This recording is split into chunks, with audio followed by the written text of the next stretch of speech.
말씀을 같이 합독하였습니다. 오늘은 석천교회 전도축제 첫 번째 주일입니다. 우리 총동원 전도주일로 지키는 첫 번째 주일인데요. 여러분 기쁘시죠? 기쁘세요? 안 기쁘신가 봐요. 여러분 기쁘시죠? 아멘, 할렐루야. 아주 기쁜 날입니다. 왜 기쁜 날인가?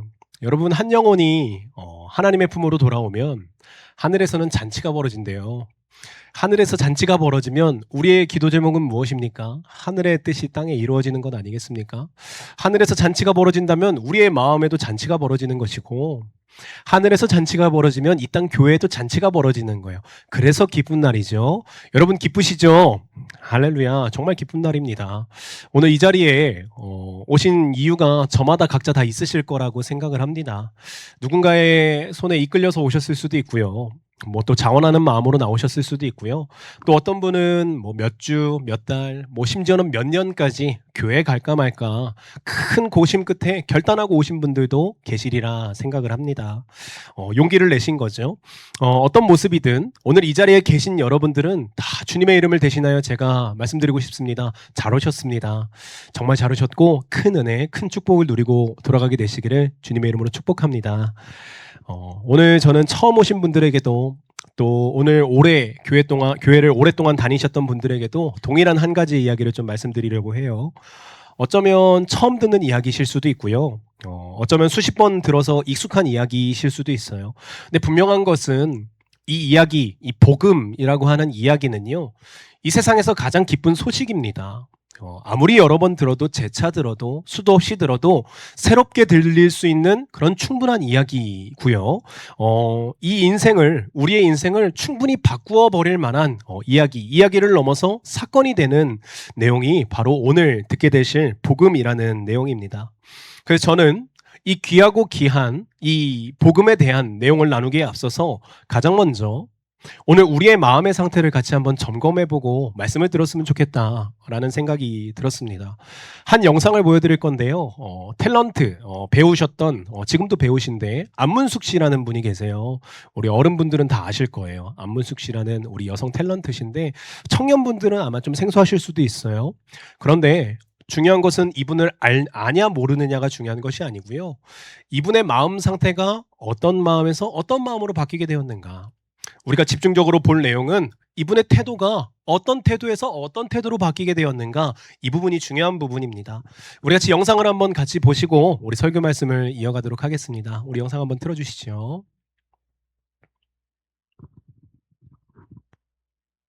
그 젊은 목사님 벤치에 앉아서 이렇게 성경책을 보고 계시길래 잘됐다. 저분한테 따져야 되겠다는 걸 가서 막 따졌어요. 감사 헌금 뭐 헌금 내는 건 난 너무 아깝고 다 목사님이 먹는 것 같고 나 이건 너무 억울하다. 목사님이 막 웃으시는 거예요. 문숙 씨는 지금 귀가 있어도 듣질 못해요. 그러니까 내가 뭐라고 설명을 해도 문숙 씨는 이해를 못하시는 영으로 죽어 있기 때문에.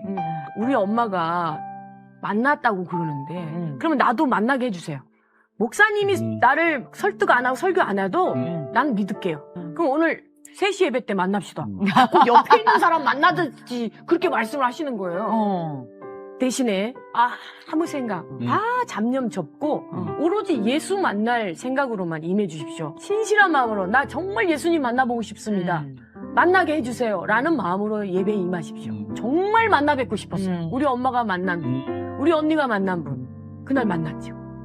그런데 정말 놀라웠게도 그 짧은 시간에 갑자기 제가 너무 작은 거예요. 존재가 내 존재가 그 순간, 그 뜨겁게 와닿을 그 순간 존재가 너무너무 창피했고 너무너무 죄송했고 그 초등학교 1, 2학년 때 그 옆에 친구 지우개가 너무 이쁘고 탐스러워서 몰래 훔쳐간 것까지 기억나게 해주시더라고요. 저는 그걸 까마득히 잊고 살았어요. 그거 어떻게 기억을 하냐고요. 그 회개의 기도 그거를 떠오르게 해주시더라고요. 야, 대단하신 분이더라고요.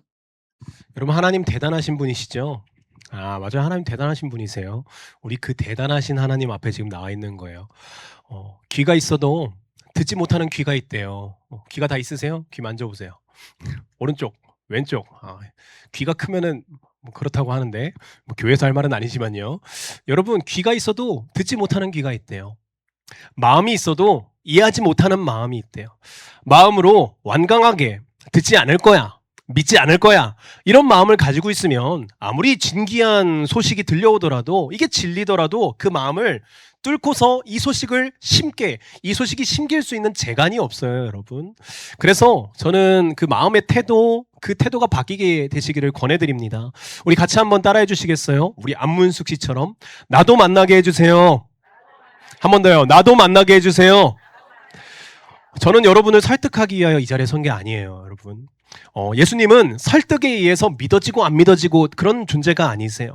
설교를 통해서 믿게 되시는 분이라면, 예수님이 그렇게 설교를 통해서 믿음이 부어지는 분이라면 하루 종일 설교해야죠. 목사님들은 하루 종일 설교해야죠. 그럼 예수님은 어떻게 믿어지게 되는가? 여러분, 간절한 마음 위에 주님께서 믿음을 부어주시는 거예요. 깨끗한 마음 위에 믿음을 부어주시는 거예요. 은혜는 정결한 마음 위에 은혜를 부어주시는 거예요.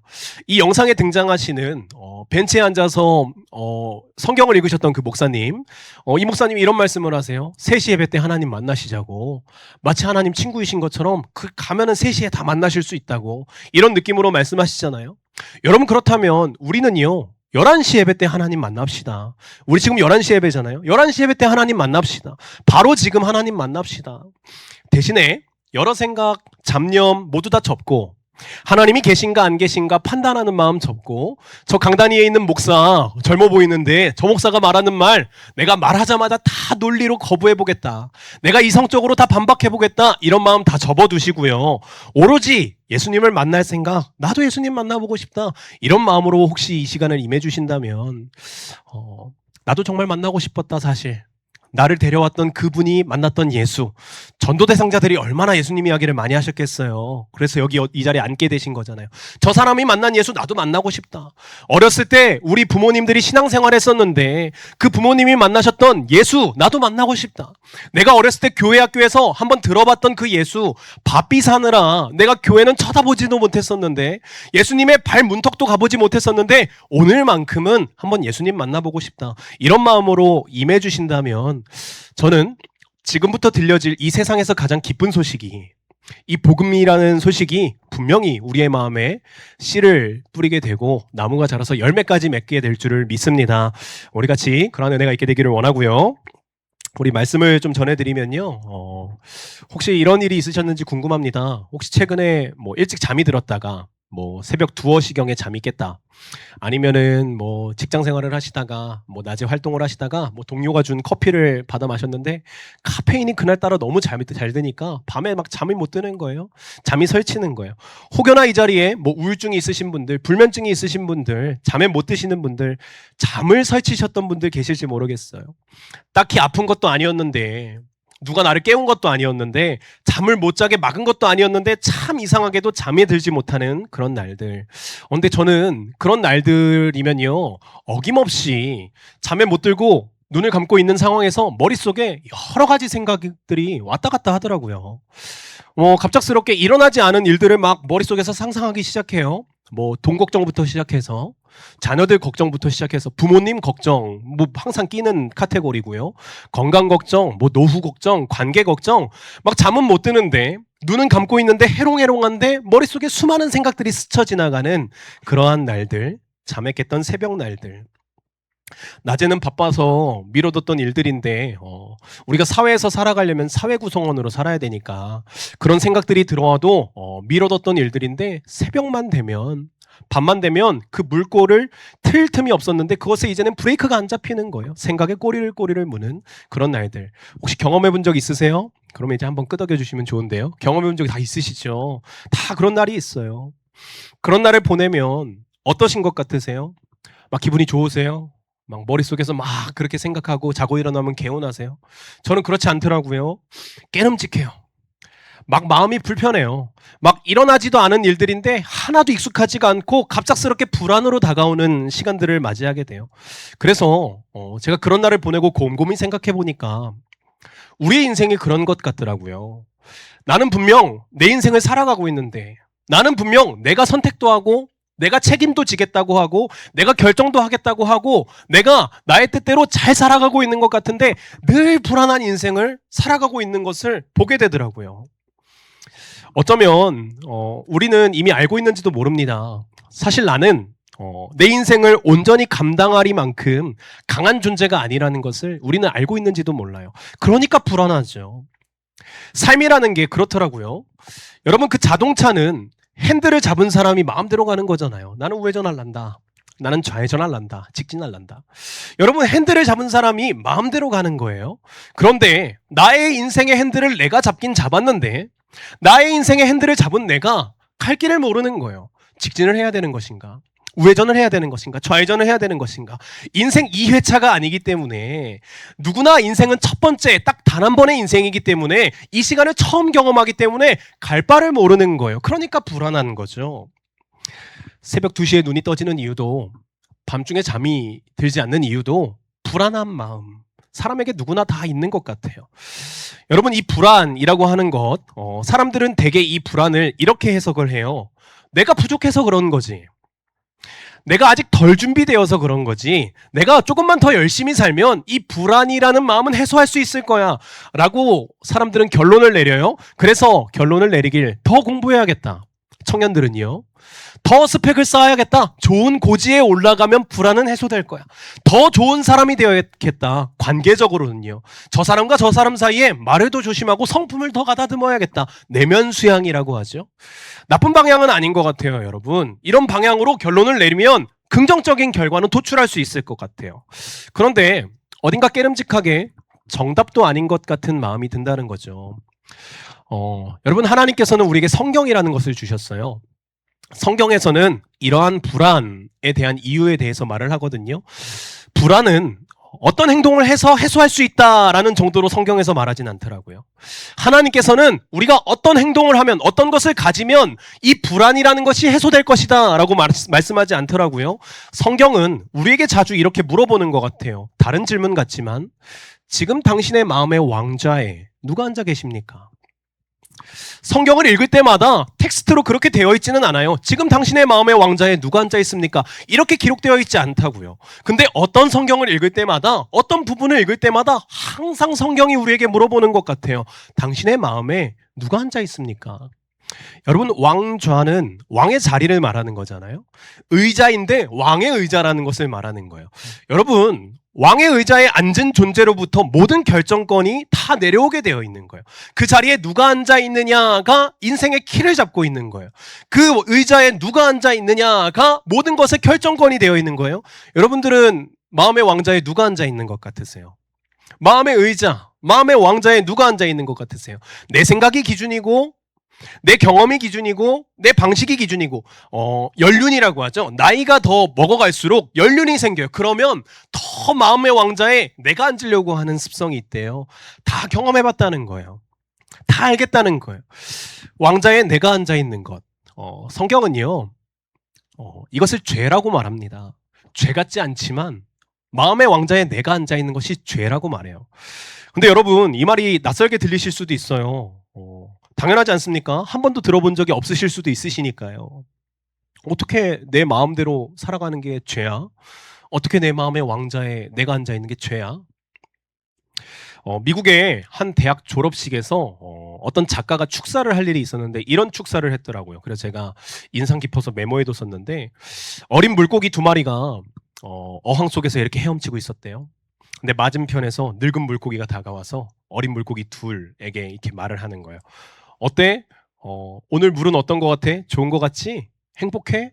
이렇게 노인 물고기가 어린 물고기에게 오늘 물은 어때? 라고 물어보고 갔다라는 거예요. 그래서 어린 물고기 둘이 서로 이야기하다가 이런 이야기를 하는 거예요. 물이 좋다는 게 뭘까?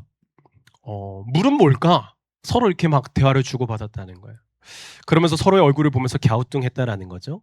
여러분, 이 어린 물고기 둘의 대화는 아주 적합한 대화였습니다. 이 어린 물고기들은요, 물속에 살면서 물을 모르는 삶을 살았던 거예요. 여러분, 이 말은 틀린 말이 아니죠. 한 번도 물 밖에 나가본 적이 없는 걸요. 한 번도 물이 없는 삶을 살아본 적이 없는 걸요. 그러니까 물이 무엇인지 물어본 적도 없는 거예요. 물이 뭔데? 물이 좋은 게 뭐야?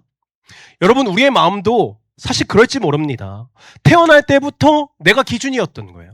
태어날 때부터 내 마음대로 살았던 거예요. 내 생각, 내 판단, 내 방식, 그게 당연한 줄 알고 지금까지 살아왔던 거예요. 내 마음의 왕자에 내가 앉아있는 것 자체가 문제라는 말을 한 번도 들어본 적이 없었던 거예요. 그러니까 바꿀 이유도 없죠. 문제가 제기되어야 바꾸는데 문제인지 몰랐으니까요. 근데 오늘 이 자리에 처음 듣게 되시네요. 공교롭게도요. 여러분, 왕좌에 앉아야 하실 분이 따로 계세요. 우리 인생의 핸들을 잡으셔야 하실 분이 따로 계세요. 성경은 하나님은 술을 마시고 도둑질 하는 것만이 죄라고 말씀하지 않으셨어요. 하나님은 하나님이 앉으셔야 할 자리에 그 왕좌에 내가 앉아서 마음대로 살아가는 것이 죄라고 말씀하셨어요. 이런 생각이 드실 수도 있어요. 저 좀 착하게 살았는데요. 저 가정을 위해서 헌신하면서 살았는데요. 뭐 나쁜 짓 안 하고 다른 사람들은 다 한다고 하는데 저 비교적 양심적으로 살았는데요. 무단횡단은 쳐다보기도 싫은 사람입니다. 라고 말씀하실 수도 있어요. 그렇게 사셨을 수도 있겠죠. 그러나 하나님께서 말씀하시는 죄는 그런 이야기가 아니에요, 여러분. 아무리 착하게 살아도, 아무리 건실하게 살아도, 아무리 성실하게 살아도 그 삶의 기준이 내가 되었다면, 그 왕좌에 내가 앉아있다면 하나님은 그 모습이 죄라고 말씀하시는 거예요. 그것은 하나님과의 관계가 끊어진 상태를 말합니다. 여러분, 하나님과의 관계가 끊어졌으니 인생은 불안한 게 당연합니다. 사람은 하나님 없이 살 수 없는 존재로 지어졌기 때문입니다. 여러분, 평안하지 않은 이유는 하나님과의 관계에 문제가 생겼기 때문입니다. 아무도 모르게 새벽 2시에 깨어서 혼자 싸우는 이유, 일어나지도 않은 일 가지고 혼자 공상하며 생각하는 이유, 성경은 이러한 상태를, 평안하지 않은 상태, 불안에 휩싸이는 상태를 어둠이라고 말합니다. 어둠. 내가 왕좌에 앉아서 핸들을 잡고 내 마음대로 살아가는 이 상태. 아무리 선하게 살려고 해도, 아무리 열심히 노력해도 길을 모른 채 달려가고 있는 이 상태. 성경은 요한복음이라는 책이 있거든요. 성경 안에. 근데 3장의 19절에 이런 말씀이 있어요. 같이 한번 읽어보시겠습니까? 시작. 그 정죄는 이것이니 곧 빛이 세상에 왔으되 사람들이 자기 행위가 악함으로 빛보다 어둠을 더 사랑한 것이니라. 아멘. 여러분, 빛보다 어둠을 더 사랑한다는 것은 어떤 말일까요? 어둠, 내 마음대로 사는 것, 핸들을 잡은 것. 빛보다 어둠을 사랑한다는 것은 무슨 말일까요? 단순히 악을 좋아한다 라는 말은 아닌 것 같아요. 성경은 이 어둠을 좋아한다라는 것을 이렇게 말을 해요. 내가 기준이 되는 삶, 내가 중심이 되는 삶, 내 마음대로 사는 삶, 그것을 놓지 못하는 삶이 어둠을 더 좋아하는 삶이라고 말해요. 어둠이 더 편하다는 거예요. 내 마음대로 살아가는 게 더 편하다는 거예요. 아무도 간섭하지 않으니까요. 그런데 하나님께서는 이 어둠 안에 있는 우리에게 한 소식을 보내세요. 그것이 이제 복음이라는 것이고 이 세상에서 가장 기쁜 소식이라고 하는 것인데, 하나님께서는 어둠 가운데 마음대로 살아가는 우리에게 소식을 보내실 때 책망의 글씨체로 보내지 않으시더라고요. 하나님께서 너가 잘못했잖아. 너가 네 마음대로 살았잖아. 그러니까 너가 책임져야지. 너의 책임의 대가야 라고 말씀하시면서 책망하지 않으시더라고요. 하나님은요, 우리를 찾아오셔서 우리를 구슬려서 주님을 바라보게 하시더라고요. 우리가 하나님께 갈 수 없으니까요. 그러니까 하나님께서 우리를 찾아오시는 거예요. 하나님의 그러한 방식이 너무 놀라운데요. 예수님께서 어느 날 생전에 제자들을 모아놓고 이런 말씀을 하셨어요. 한 아버지와 두 아들의 이야기를 나누어 주셨는데요. 어느 날 둘째 아들이 아버지께 이런 말을 했대요. 아버지, 유산을 지금 당장 나눠주십시오. 어차피 아버지 가시면 내가 다 물려받을 건데 아버지 큰형님 거는 놔두시고 둘째 아들인 나의 몫을 지금 좀 주십시오. 여러분, 아버지가 살아계신데 유산을 달라는 거예요. 다시 말하면 아버지의 존재는 나에게 이제 필요 없습니다. 아버지는 지금 당장 가시더라도 저는 괜찮습니다. 유산만 제게 주십시오. 이런 의미죠. 자녀를 다 키우시잖아요. 대부분 다 키우시는 걸로 아는데 자녀가 어느덧 성인이 되어서 와서 이런 얘기하는 거예요. 유산을 좀 먼저 땡겨주시면 안 되시겠습니까? 이런 불효막심한 이런 자녀가 있을까요? 이런 생각이 절로 드시겠죠. 여러분, 그런데 이 시대의 배경으로 보면 이 말은 더 폐륜적인 말이었던 거예요. 어떻게 아버지에게 그런 말을 할 수 있었을까? 왕의 의자에 자기가 앉은 사람의 모습이에요. 핸들을 자기가 잡고 마음대로 뒤흔드는 사람의 모습이에요. 아들의 요청을 들은 아버지는 어떻게 했을까요? 아들의 요청을 들어주었을까요? 막았을까요? 아버지는 아들의 요청을 흔쾌히 들어주더라고요. 아들을 붙잡지 않더라고요. 그냥 재산을, 그냥 유산을 바로 줘버리더라고요. 아버지는 왜 그렇게 하셨을까? 그 이유는 아들을 사랑하기 때문이었어요. 그 이유는 나중에 풀리게 될 건데요. 아버지는 이미 아들이 어떻게 될지 알고 있었어요. 그럼에도 불구하고 유산을 주었던 거예요. 그렇게 아들은 아버지의 유산을 받은 채 먼 나라로 떠나버렸습니다. 처음엔 좋았겠죠. 아버지가 간섭하지도 않아요. 어머니가 간섭하지도 않아요. 마음대로 살아가요. 돈이 있으니까 친구도 생겨요. 돈으로 친구를 사귀는 거죠. 돈이 있으니까 유흥을 살 수 있어요. 돈이 있으니까 쾌락을 살 수 있어요. 마음대로 살 수 있어요. 처음엔 좋았겠죠. 내 마음대로, 내 기준대로, 내 생각대로 그렇게 살았다라는 거예요. 처음엔 좋았을 거예요. 근데 시간이 흘렀어요. 아들이 정신을 차렸어요. 정신을 차려서 잔고를 보니까 아버지께 받은 유산이 하나도 없어진 거예요. 다 탕진해버리게 된 거죠. 그렇게 되니 돈으로 사귀었던 친구, 돈으로 사귀었던 유흥, 돈으로 사귀었던 문화, 모든 것들이 다 흩어지게 되었던 거죠. 결국 아들은 먹고는 살아야 되니 남의 집에 돼지를 치는 신세로 돼지우리 속으로 들어가게 됐습니다. 그의 신세가 얼마나 처량해졌는가. 먹고 살 것이 없으니까 돼지가 먹는 그 사료라도 먹어야겠다. 오늘은 더 이상 배가 고파서 안 되겠다. 돼지가 먹는 사료라도 먹어야겠다. 그런데 각박한 세상, 그마저도 돼지의 사료조차도 주지 않는 그 세상을 맞이하게 되는 거예요. 가축보다 못한 신세가 되었다라는 거죠. 그 자리에서 아들이 생각합니다. 아버지의 집에는 품꾼들이 얼마나 많았었는데, 아버지의 집에는 그 품꾼들이 얼마나 배불리게 먹었었는데 나는 여기서 굶어 죽게 되는구나. 그 생각이 드는 순간 염치라고는 생각할 겨를도 없이 이 아들이 자리를 박차고 일어나는 거예요. 나 아버지의 집으로 가야겠다.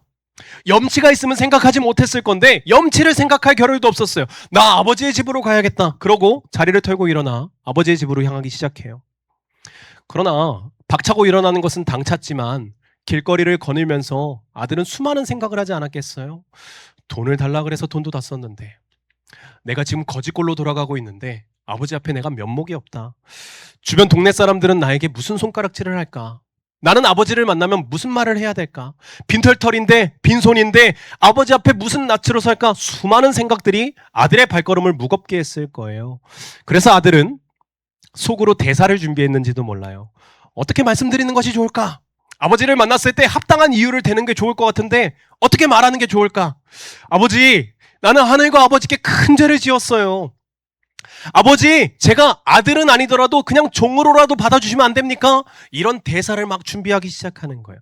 결국 아들은 마음을 먹었죠. 나는 아들의 직분을 포기하리다. 나는 종으로서 받아주신다면 감지덕지다. 수많은 생각과 수많은 고민 끝에 집으로 계속 향하고 있던 이 발걸음, 그렇게 걷던 중에 아버지가 그 아들을 먼저 보게 된 거예요. 멀리서 아들이 아직 집에 오려면 한참 남은 거리인데 저 멀리서 아들이 도착하지도 않았는데 아버지는 아들을 알아본 거예요. 아버지는 어떻게 이 아들을 알아볼 수 있었을까? 여러분, 아버지는요, 사실 아들이 떠난 그날부터 기다리고 있었습니다. 아마 하루도 잊은 날이 없었을 거예요. 오늘은 올까? 이번 주는 올까? 시장에 갔다 돌아오면서도 먼발치를 계속 보는 거예요. 습관이 되어버린 거죠. 오늘은 올까? 괜히 밤에 잠들기 전에 대문 앞에 나가서 먼발치를 보는 거예요. 오늘은 올까? 오늘은 올까? 그 기다림이 얼마나 길었을까요? 동네 사람들은 그 아버지의 모습을 보면서 손가락질했을지도 몰라요. 아니, 유산을 가져간 아들을 뭐가 좋다고 그렇게 기다리십니까? 그렇게 배은망덕한 아들을 뭐가 좋다고 그렇게 기다리십니까? 이제 그만 잊으세요 라고 말했을지도 몰라요. 그럼에도 불구하고 아버지는 그 아들을 계속 기다렸어요. 여러분, 이때 이 아버지의 마음은 어떠하였을까요? 항상 아들 걱정 아니었겠어요? 자나깨나 아들 걱정이죠. 자나깨나 자식 걱정이에요. 그리고 그날 아들이 돌아오던 날, 저 멀리서 걸어오는 아들의 실루엣이 보입니다. 여러분, 부모는 자녀의 걸음걸이만 봐도 자녀인 줄 알아요. 여러분, 부모는 자녀의 그 실루엣만 봐도 자녀인 줄 알아요. 저 멀리 있지만 분명히 내 아들이다 라는 것을 이 아버지는 알았던 거예요. 그때 아버지는 달려가기 시작했어요.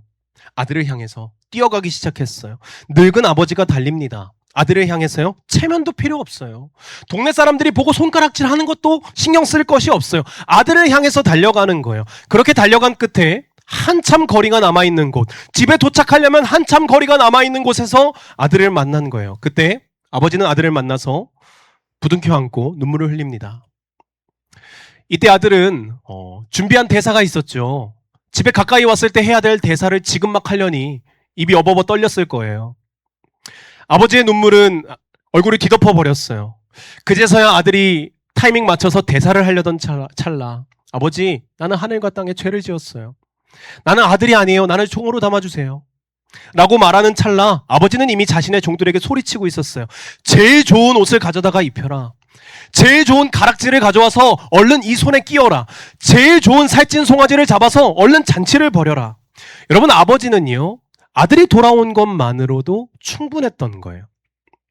여러분, 아들에게는 무엇인가 준비되어 있지 않았어요? 근데 아버지는 괜찮았던 거예요. 준비를 원하시지 않았어요? 돌아오는 것을 원하셨어요. 아들이 돌아왔던 것만으로도 충분한 아버지. 여러분, 예수님이 이 이야기를 말씀하신 이유가 있으세요. 이 아버지가 우리 하나님 아버지시기 때문이에요. 우리 하나님 아버지께서 우리를 기다리고 계시기 때문이에요. 우리가 왕좌에 앉아서 우리가 마음대로 핸들을 잡고 하나님 없이도 살 수 있어요. 내 마음대로 살 수 있어요. 이 땅 그렇게 살아가는 거잖아요. 라고 떠난 사람들이었는데 하나님은 그날부터 기다리고 계셨던 거예요. 나를요. 여러분을요. 우리가 돌아오기를, 우리가 고개를 들기를, 우리가 집을 향하여 한 발자국이라도 발을 떼보기를, 우리가 아직 멀지만 집 근처에라도 가까이 와보기를, 교회에 가까이 와보기를, 복음의 문턱이라도 가까이 와보기를 하나님은 기다리고 계셨던 거예요. 그렇게만 온다고 하면 하나님은 달려가시겠다라는 거예요. 이 아들의 이름이 탕자예요. 둘째 아들. 그래서 탕자의 비유라고 하죠. 탕자의 아버지가 달려가는 데는 아무런 값도 들지 않았어요. 옷이 조금 구겨졌을까요? 세차게 달리셨으니까요. 숨이 조금 많이 차셨을까요? 평소보다 너무 열심히 달리셨으니까요. 뭐 조금 더하면 신발이 구겨지거나 망가졌을까요? 그 정도 값어치면 아들에게 달려가기 충분했던 거예요. 그런데요, 하나님께서 우리에게 달려오시기에는 어떠한 대가가 있어야 됐을까요? 하나님께서 우리의 인생에 달려오시기 위해서는 어떠한 대가를 지불하셨어야만 하셨을까요? 창조주 하나님이 이 작고 작은 내 마음의 왕자에 앉으시기 위하여서, 내가 뭐라고, 이 마음의 왕자에 창조주 하나님이 앉으시기 위해서 달려오시기까지는 어떤 대가를 지불하셨어야만 하셨을까요? 어마어마한 값이 필요했습니다. 여러분, 하나님은 거룩하세요. 하나님이 거룩하시다는 건 죄를 죽기까지 싫어하신다라는 거예요. 죄를 죽기까지 미워하신다는 거예요. 우리는 생각해요. 하나님 다른 방법 없으셨을까? 십자가 말고 다른 방법 없으셨을까? 전능하신 하나님이시니까 그냥 말씀 한마디로 천지도 창조하셨다는데 말씀 한마디로 요술램프 지니와 같이 죄를 용서해 주겠다라고 말씀하시고 끝내시면 안 되시는 걸까? 손가락 한번 딱까딱 해가지고 모든 죄를 지워주실 수는 없으셨을까? 여러분, 그러실 수 없으셨어요. 절대로 그러실 수 없으셨어요. 하나님께서는 완전히 나를 사랑하시기도 하지만 하나님께서는 완전히 거룩하시기 때문에 죄를 죽기까지 싫어하시기 때문에 완전한 사랑으로는 우리를 죽기까지 포기 못하시면서도 완전히 거룩하시기 때문에 우리의 죄를 그냥 내버려 두실 수가 없으셨던 거예요. 그래서 하나님께서는 이 죄값을 치러야 된다라는 결론을 내리셨죠. 완전한 사랑으로 우리를 사랑하시기 때문에 우리를 포기하지 못하시는 하나님, 그러나 죄는 죽기까지 미워하시는 하나님, 죄값을 치러야겠다. 여러분, 죄값은 분명히 치러야 합니다. 내 마음의 왕자에 내가 앉아서 혼자 마음대로 살았던 순간에 청사는 분명히 있게 될 거예요. 여러분, 핸들을 잡고 내 마음대로 쏘다녔던 그 순간들에 대한 대가는 분명히 있게 될 거예요. 그것이 남에게 피해가 가고 세상에 피해가 가고, 아니 이런 것 중요하지 않고 하나님을 무시하고 살아가는 삶인지 모르고 그렇게 살았던 순간들에 대해서 분명한 대가가 있게 될 거예요.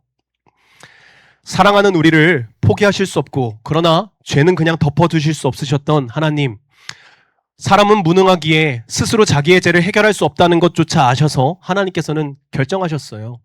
직접 자신이 그 죄에 대한 대가를 지불하시기로 결정하셨습니다. 그래서 여러분, 십자가입니다. 여러분, 그래서 십자가예요. 십자가는 하나님이 우리를 향해 내리신 형벌이 아니에요. 십자가는 우리에게 내리신 게 아니에요. 하나님이 우리를 대신하여서 받으신 형벌이에요. 우리가 받아야 할 마땅한 형벌, 저 십자가에 유성조가 달려야 되고 저 십자가에 내가 달려야 되는데 저기에 주님께서 직접 달리셨다라는 거예요. 하나님께서 직접 달리셨다라는 거예요. 여러분, 생각해 보세요. 자녀를 사랑하면 자녀가 뭐 예를 들어서 잘못했어요. 벌을 받아야 마땅해요. 세상에서도 학교에서도 벌을 받아야 마땅한 상황. 부모의 마음은 어떤 마음이 들어요? 아, 내가 대신 받고 싶다. 그 벌을 내가 대신 받고 싶다. 당연합니다. 부모의 마음은 그런 마음이잖아요. 그런데 사람의 차원에서는 그게 허락되지 않는 경우가 있다라는 거예요. 그런데 하나님은 직접 하셨어요. 자신의 아들을 이 땅에 보내셨어요. 아니, 더 정확하게는 하나님이 아들의 몸을 입고 이 땅에 직접 오셨어요. 예수 그리스도. 그리고 저 자리에 서셨어요. 십자가 위에 서셨어요. 우리를 향해서 달려오신 하나님이 멈추신 자리, 그곳의 종착지가 바로 십자가였다라는 거예요. 탕자의 아버지가 달려가서 아들을 끌어안듯이 하나님은 나를 위하여 이 땅에 달려오셔서 십자가 위에 달리셨다라는 거죠. 여러분, 아들을 끌어안는 것보다 더 깊은 방식으로 우리에게 사랑을 보여주세요. 그렇게 우리를 끌어안으세요. 그런데 그 방법밖에 없었어요. 우리를 포기하실 수 없으시고 죄는 그냥 덮으실 수 없으시니, 또 우리는 죄를 스스로 해결할 능력이 없으니 하나님께서 직접 그 자리에 서신 거예요. 여러분, 이 사랑이 어떤 사랑입니까? 우리가 아직 우리의 왕자에 앉아서 마음대로 살아가고 있을 때 일어났던 일이에요. 내가 핸들을 잡고 내 마음대로 살아가고 있을 때 일어났던 일이에요. 아직 내가 주께로 돌이키지도 않았을 때, 내가 주님을 모른다 하였을 때, 그때 하나님이 먼저 일으켜 주셨던 일이에요. 성경에 로마서 5장 8절에 이런 말씀이 있어요. 같이 한번 읽겠습니다. 시작. 우리가 아직 죄인 되었을 때 그리스도께서 우리를 위하여 죽으심으로 하나님께서 우리에 대한 자기의 사랑을 확증하셨느니라. 아멘. 여러분, 내가 준비가 된 다음에 하나님이 그런 사랑을 보여주셨다는 게 아니에요. 여러분, 자격을 갖춘 다음에 그러한 십자가의 은혜를 주셨다는 게 아니에요. 우리가 아직 어둠 속에 있을 때, 우리가 아직 죄 가운데 있을 때, 핸들을 잡고 있을 때, 왕자에서 내려올 생각이 전혀 없었을 때 하나님께서는 우리에게 그런 사랑을 주셨대요. 그리고 그 달려옴의 끝, 십자가 위에서 이렇게 말씀하세요. 다 이루었다. 다 지불하였다. 너희의 죄는 다 용서되었다. 우리도 모르는 사이에 우리의 죄값이 치루어졌다라고 선언하시는 하나님. 우리를 가로막고 있던 그 벽, 죄의 벽, 하나님과 우리 사이를 막아놓았던 그 벽, 여러분, 그 벽이 허물어졌습니다. 십자가 위에서 해결이 되었습니다. 그래서 십자가는 사랑이에요. 그래서 십자가는 은혜예요. 자격 없이 받은 은혜요. 대가 없이 받은 사랑이 바로 십자가예요. 아무런 공로가 없어도 나에게 주신 사랑, 모든 사람에게 주신 사랑이 십자가입니다. 저는 이 사랑이, 이 십자가가 오늘 이 자리에 계신 모든 분들에게 해당되시기를 주님의 이름으로 축복합니다. 그렇다면 혹시나 이 자리에서 십자가의 사랑까지 들으신 다음에 이런 생각이 드시는 분이 계실지 모르겠어요. 목사님, 알겠습니다. 예수님이 나를 사랑하셔서 그렇게 십자가를 지셨다는 것은요, 나는 자격이 없으니, 나는 죄를 해결할 방법이 없으니 하나님이 대신하여서 십자가 위에 올라가셨다는 걸요. 목사님, 알겠습니다. 그런데 그 예수님이 진짜 하나님이신 건 맞는 겁니까? 정말로 그분 때문에 내 죄가 해결된 것은 맞는 겁니까? 정말 하나님이 나를 사랑하시는 것은 맞는 겁니까? 라는 질문이 드실 수도 있어요. 여러분, 하나님께서는 우리의 이 질문을 이미 알고 계셨어요. 하나님은 전지전능하시니까요. 그래서 십자가 다음을 준비하셨어요. 십자가 다음 스텝은 부활이에요. 예수님이 부활하셨죠. 예수님께서 십자가에 돌아가신 지 사흘째 되던 날 새벽, 무덤이 열렸어요. 돌이 굴러갔어요. 예수님이 살아나셨다는 거죠. 예수님은 부활하셨다는 겁니다. 여러분, 예수님은 왜 살아나셔야만 하셨을까요? 부활하셔야만 하셨을까요? 단순히 죽음을 이기는 기적을 보여주시고 싶으셔서 예수님은 부활하셨던 걸까요? 아닙니다. 하나님이 우리에게 말씀하시고 싶으신 게 있으신 거예요. 예수님의 부활을 통하여 하나님께서 우리에게 말씀하시고 싶으신 게 있는 거예요. 십자가는 실패가 아니다. 모든 사람이 죽으면 끝이라고 말하지만, 예수의 죽음도 끝이라고 말하지만, 십자가는 실패가 아니다 라고 말씀해 주시고 싶으셨던 거예요. 십자가는 진짜다. 예수는 진짜다. 내 사랑은 진짜다 라고 말씀해주고 싶으신 하나님의 선포가 바로 예수 그리스도의 부활이었다라는 겁니다. 여러분, 만약에 예수님이 지금까지 죽은 채로, 무덤에 갇힌 채로 지금까지 계셨다면 우리는 오늘 그분을 좋은 스승, 좋은 선지자, 좋은 종교 지도자 정도로 생각할 것입니다. 지금까지도 이 세상에도 훌륭한 수많은 지도자들이 있었어요. 공자, 석가, 소크라테스, 우리 조선에만 봐도 이순신 장군, 세종대왕, 훌륭하신 분들이 있었다라는 거예요. 그런데 그 수많은 훌륭하신 분들은 다 한결같이 무덤에서 잠을 자고 계신다는 거죠. 그러나 유일하게 단 한 분, 이 땅 가운데 진리라고 말씀하시고 무덤 가운데 박차고 나오셔서 부활하신 분, 예수님만이 무덤 안에 계시지 아니하시고 살아나셔서 우리 곁에 계시다라는 것을 우리는 알 수 있어요. 여러분, 죽은 사람이 살아나는 것, 사람이 무덤 문을 열고 나오는 것 하나님께서만 하실 수 있는 일이에요. 그래서 하나님께서는 우리에게 이 부활을 통하여, 예수님의 부활을 통하여 증거를 주셨다고 말씀하세요. 사도행전 17장 31절 말씀 같이 한번 읽겠습니다. 시작. 이는 정하신 사람으로 하여금 천하를 공의로 심판할 날을 작정하시고 이에 그를 죽은 자 가운데서 다시 살리신 것으로 모든 사람에게 믿을 만한 증거를 주셨음이니라 하니라. 아멘. 하나님께서 말씀하시는 거예요. 내가 증거를 줄 것이다. 내가 예수 그리스도를 믿을 수 있는 증거를 줄 것이다. 확인시켜 줄 것이다. 라고 하시면서 죽은 자 가운데서 다시 살리셨다라는 거예요. 예수님을 부활시키셨다라는 거예요. 예수가 바로 내 아들이다 라는 것을 알려주시고 싶으셔서 죽은 자 가운데서 예수님만을 부활시키신 것이 하나님의 역사하심, 예수 그리스도의 부활의 목적이셨다는 겁니다. 여러분 예수님의 부활은요, 하나님의 확인도장과 같은 거예요. 길이요 진리요 생명은 예수 그리스도다. 확인도장을 찍어주시는 거예요. 예수님의 부활은 십자가 사랑의 증명서와 같은 거예요. 누군가가 우리에게 내가 너를 사랑한다 라고 말은 할 수 있어요. 여러분, 근데 사랑은 말로만 증명되는 게 아니잖아요. 행동이 있어야 알 수 있잖아요. 예수님은요, 십자가 위에서 사랑을 보여주셨어요. 이보다 더한 행동이 어디 있겠어요? 모든 죄를 짊어지고 죽으셨다니까요. 나의 죄를 짊어지고 죽으셨다니까요. 그리고 하나님께서는 예수 그리스도의 부활을 통해 그래, 이 사랑이 진짜다. 그래, 이 사랑이 진짜다 라고 확인시켜 주시는 거예요. 근데 여러분, 이 부활이 확인시켜 주시고 끝나는 것입니까? 하나님이 이 땅에 예수님을 왜 보내셨습니까? 왜 십자가를 허락하셨고 왜 부활을 허락하셨습니까? 여러분, 확인시켜 주시고 끝나시기 위해서 이런 역사를 펼치신 것입니까? 아닙니다. 한 사람 때문입니다. 한 사람 때문입니다. 잃어버린 아들 때문입니다. 잃어버린 딸 때문입니다. 집 나간 탕자 때문입니다. 유성조 때문입니다. 바로 여러분 때문입니다. 하나님은 우리를 다시 얻기 위하여서 이 수많은 서사를 일으키셔 오신 것입니다. 하나님께서 만세전부터 작정하신 십자가, 만세전부터 작정하신 부활이 이 서사가 나 한 사람 때문이었다라는 것입니다. 하나님은 우리를 심판하기 위하여 이 땅에 오신 게 아니에요. 우리를 다시 찾으러 오셨어요. 하나님은 우리를 정죄하시기 위하여 오신 게 아니에요. 우리를 살리시기 위하여 오셨어요. 그래서 십자가는 하나님의 사랑을 보여주는 확실한 징표며 예수님의 부활은 그 사랑의 의도를 확증시켜주는 확실한 도장인 거예요. 그래서 십자가와 부활은 동전의 양면과 같은 것이죠. 여러분, 이것이 복음이고 이것이 세상에서 가장 기쁜 소식입니다. 여러분들에게 가장 기쁜 소식으로 들려지게 되시기를 원합니다. 여러분, 예수님이 부활하셨기 때문에 예수님이 하나님이신 겁니다. 예수님이 부활하셨기 때문에 십자가 사랑이 진짜라는 것을 알게 되는 거예요. 예수님이 부활하셨기 때문에 하나님이 나를 찾고 계신 것이 분명하다라는 것을 알게 되는 거고요. 예수님이 부활하셨기 때문에 내 죄가 정말 해결되었다라는 것을 믿을 수 있는 것이고, 예수님이 부활하셨기 때문에 무덤이 끝이 아니라, 죽음이 끝이 아니라 빛 가운데 나아가는 세상이 있다라는 것을 우리가 알 수 있는 것이며, 예수님이 부활하셨기 때문에 걱정과 염려가 솟구치는 평온함이 없는 불안이라는 인생, 새벽 2시와 같은 인생에 평온함이 주어주실 수 있는 것이며, 예수님이 부활하셨기 때문에 우리는 지금 이 순간도 살아계신 주님과 함께 할 수 있게 된다라는 것입니다. 여러분, 예수님 부활하셨습니다. 나를 위하여 십자가 지셨습니다. 예수님의 부활은 하나님께서 우리에게 보내신 편지입니다. 이 편지의 내용은 아주 단순합니다. 나는 너를 사랑한다. 십자가는 진심이었다. 아직도 너를 기다린다. 집으로 돌아오너라. 여러분, 이제 오늘 본문으로 돌아가 볼까요? 지금까지 들으신 모든 이야기가 이 단 한 구절의 말씀 안에 다 담겨져 있습니다. 로마서 4장 25절 말씀을 같이 한번 읽겠습니다. 시작. 예수는 우리가 범죄한 것 때문에 내 줌이 되고 또한 우리를 의롭다 하시기 위하여 살아나셨느니라. 아멘. 우리 범죄함을 위하여 내어줌이 되셨대요. 십자가입니다. 이 방법밖에 없으셨던 겁니다. 우리를 의롭다 하시기 위하여 살아나셨대요. 부활입니다. 하나님의 승부수입니다. 이렇게 하면 믿어줄 수 있지 않겠니? 라고 주신 하나님의 승부수, 부활입니다.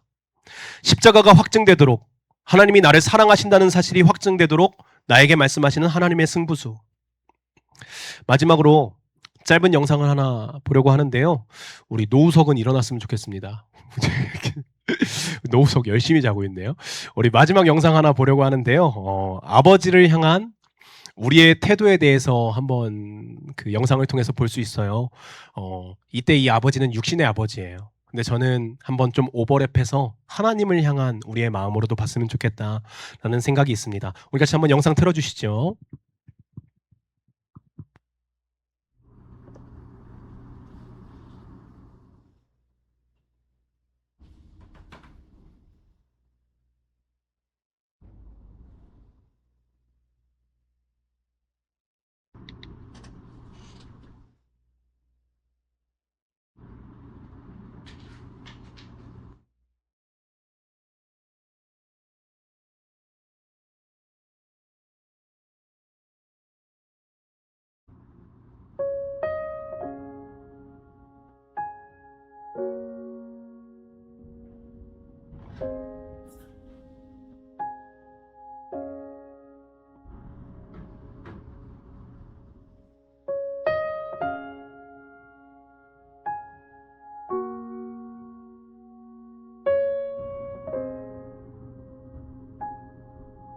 총선이 아빠 김용봉, 난 신왕철 아빠 신현기. 이영근입니다. 큰아들이. 저 영우 아버지 되는 사람입니다. 조유섭 아빠, 진영이 아빠 성함은 김성복. 생각나지요. 그 아들 딸만 낳다가 아들 가졌는데 요번에도 딸이 못할까 했는데 네 엄마 아빠 동생한테 신경 써주고 고맙고 부모로서 이렇게 뭔가를 충분하게 해줘야 되는데 그런 것도 못 해주고 그래서 참 마음이 아픕니다. 아들이라는 것은 어느 누가 바꿀 수도 없는 것이고 크게 뭐 도와주지도 못했고 했는데 그들이 알아서 잘 커가지고 계속 부족한 게 부모 마음 아닐까요? 죽는 순간까지. 그런 제가 그런 마음으로 살고 있어요. 계속 부족한 거예요. 너무 엄하게 했던 게 그게 제일 미안해요.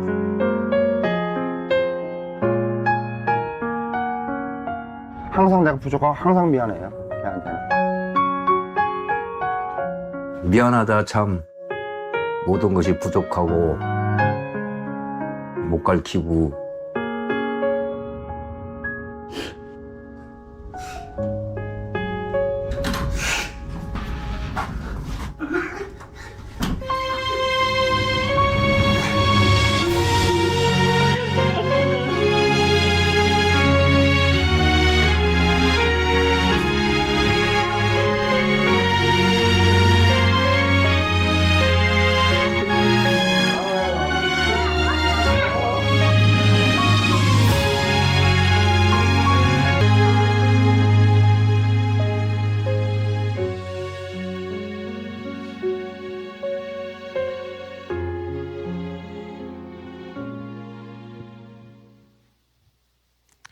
영상 잘 보셨어요?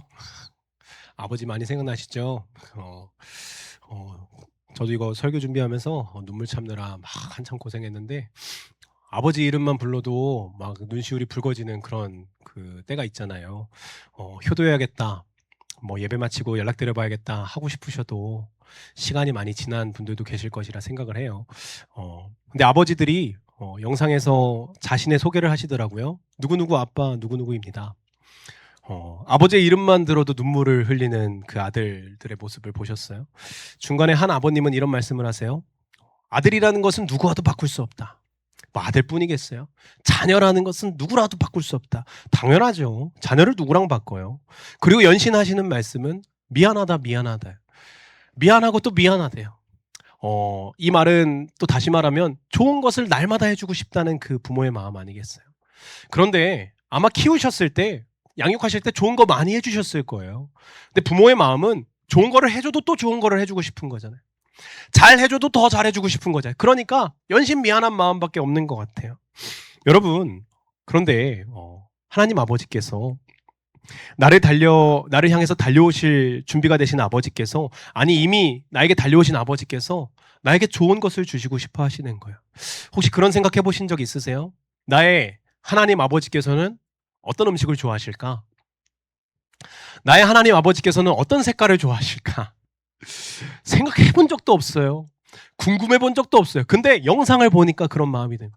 하나님 아버지는 나와 노는 게 가장 좋다고 하시는데, 나랑 교제하는 게 가장 좋다고 하시는데 무얼 하실 때 그렇게 좋으실까?